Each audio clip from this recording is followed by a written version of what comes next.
nice and tight. Yeah. Oh, wait, that's right.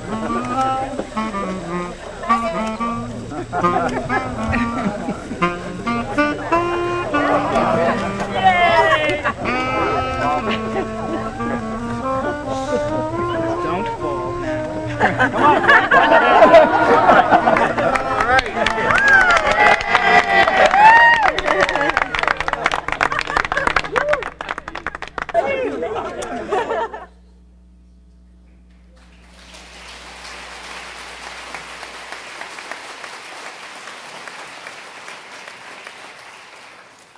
Wonderful. It's hard to follow that. I first met Frank in the Lion's Head in about 1972 when I was writing for the Village Voice, and he was teaching school. We regulars had lots to say in those days, and Frank preferred to listen. Tired as he was, probably, of having to talk to 5 classes of lovesick adolescents a day. Most of us were hoping we'd turn into geniuses from breathing the pub fumes that Norman Mailer had once breathed into. We didn't know then what Frank was harboring in his cranium, or we would surely have ordered what he was drinking. It wasn't until a whole decade later, after I married into the Irish confraternity, that I chanced to hear Frank telling a story. We were at a spring party in the very elegant Fifth Avenue apartment of the Irish Consul General prior to him. Frank may have considered the setting a challenge, or he may have simply been remembering his Dublin days as a Trinity College graduate student. He started telling a group of us about the coin-operated hot water bath in his Dublin flat, which became the occasion for close consultations with 3 young ladies who, he said, came calling on him one after another for a series of unrelated reasons. This is many years before what you just saw.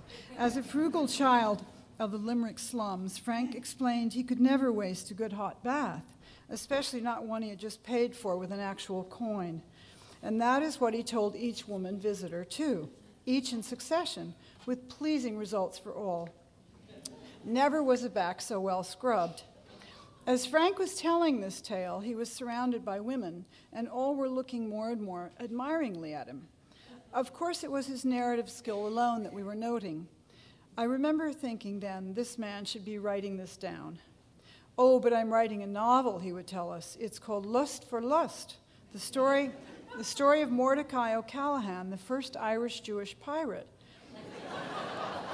It was full of sword fights and treasure hunts and heaving bosoms and vile Englishmen.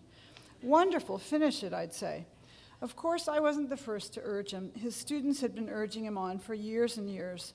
We can thank his retirement and the bright-eyed Ellen for providing the perfect conditions. Ellen told us Frank liked to vacuum their rugs, wearing nothing but a cowboy hat.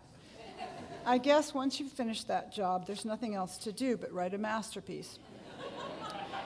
I'm one of the lucky ones who got to read Angela's Ashes early on, and I was able to bring it to my neighbor, Molly Friedrich, who brought it to the world. For that one small, easy deed, Frank did me many favors, the best of which was singing his comic version of The Rose of Tralee in front of his vast audience at the Frankfurt Book Fair.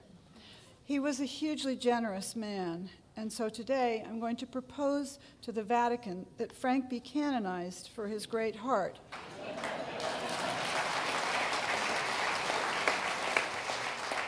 And for the miracles that he performed with the English language. We'll make him the patron saint of school teachers, lovesick adolescents, and late bloomers. We will call him St. Francis of Alacrity. And we will erect a statue of him in front of his new high school with the inscription he unknowingly supplied himself the last time we had supper together. He lay on our couch with his meal of red wine, looking out at the sunlit buildings, talking as though he was taking stock of his life. I asked him how he learned the trick of laughing at tragedy. I don't know, he said. When terrible things were happening to me, I just used to think, when I look back on all this later, I'm going to think it's funny.